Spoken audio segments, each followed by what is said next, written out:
We're all familiar with the fast food giant Burger King, home of the Whopper. And, before I forget, every heavy metal music fan worth their salt is no doubt familiar with the new metal rock band, Slipknot. However, fewer fans of either Burger King or Slipknot are familiar with the rock and trademark dispute that occurred between these two icons in the mid-2000s. Without a doubt, any Slipknot band member, if eating a Burger King chicken fry back in the year 2005, would most certainly spit it out.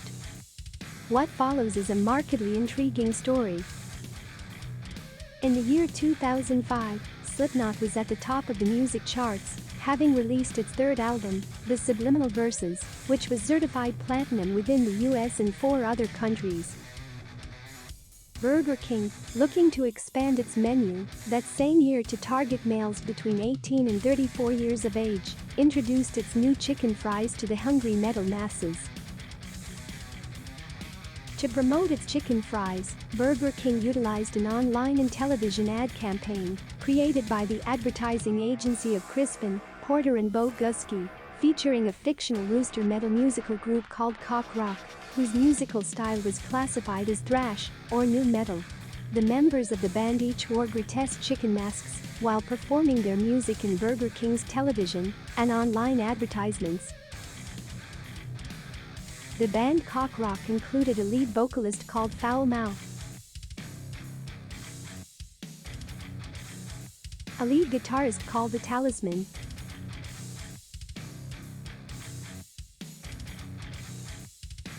a rhythm guitarist called Kabuki,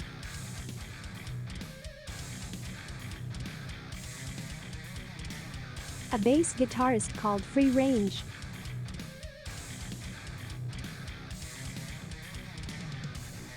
and a drummer called Subsonic.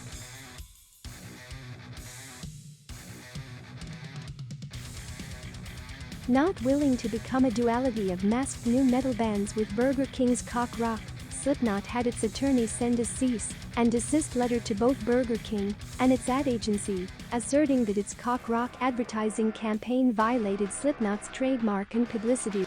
More specifically, the letter alleged that the Cock Rock television and online advertising were designed to conjure up the image and persona of Slipknot.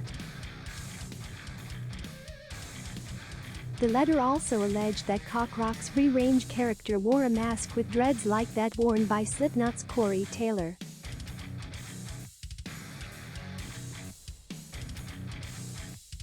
The letter further alleged that Cock Rock's Kabuki character wore a Kabuki-style mask like that worn by Slipknot's Joey Jordison.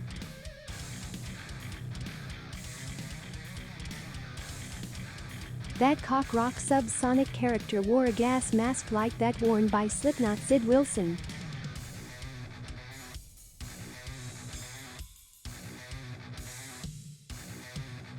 And that the foregoing actions were meant to create a look-alike and sound-alike band in Cock Rock to influence the Slipknot generation to purchase Burger King's chicken fries. Burger King, having received a cease and desist letter from Slipknot threatening litigation, could generally do one of 3 things: comply with the demands of Slipknot's letter and stop using the Cock Rock nu metal persona, ignore the letter, likely prompting a lawsuit by Slipknot, or file its own lawsuit, seeking a legal declaration that the Cock Rock persona does not violate Slipknot's rights. Contrary to all of the news reports covering this foul dispute, Slipknot did not sue Burger King. Instead, Burger King sued Slipknot, seeking a declaratory judgment in federal court that its promotional use of a mock heavy metal band featuring performers wearing chicken masks does not infringe the trademark rights of Slipknot or violate its members' rights of publicity. Burger King sought the declaratory judgment because it wished to continue its Cock Rock ad campaign despite Slipknot's litigation threats. So, what is required to file for a declaratory judgment? There must be a substantial controversy between the parties. In this case, the controversy was Burger King's Cock Rock ad campaign allegedly wronging Slipknot. Also, the parties must have conflicting legal interests. In this case, Burger King sought to advertise its chicken fries under the First Amendment, while Slipknot alleged that Burger King's ad campaign violated its trademark and publicity rights. Furthermore, the parties' conflicting legal interests must be of sufficient immediacy and reality to justify the declaratory judgment's issuance. In this case, Burger King had already begun its cock rock ad campaign, with Slipknot responding by sending its cease and desist letter. The first legal interest asserted by Slipknot was trademark rights, which protects parties from the unauthorized use of their image or likeness. Under federal trademark law, a plaintiff can bring a false endorsement claim against a party who uses any name, term, symbol, or combination thereof that is likely to cause confusion within the market as to that party's association with the plaintiff or as to the plaintiff's endorsement of that party's goods or services. In this case, Slipknot threatened to bring a false endorsement claim against Burger King because the cock rock ad campaign was likely to confuse consumers into thinking that Slipknot was associated with Burger King or that Slipknot had endorsed Burger King's chicken fries.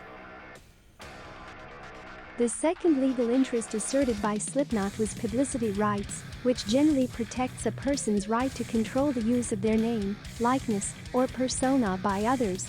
Publicity rights, falling under state laws, protect everyone, not only celebrities.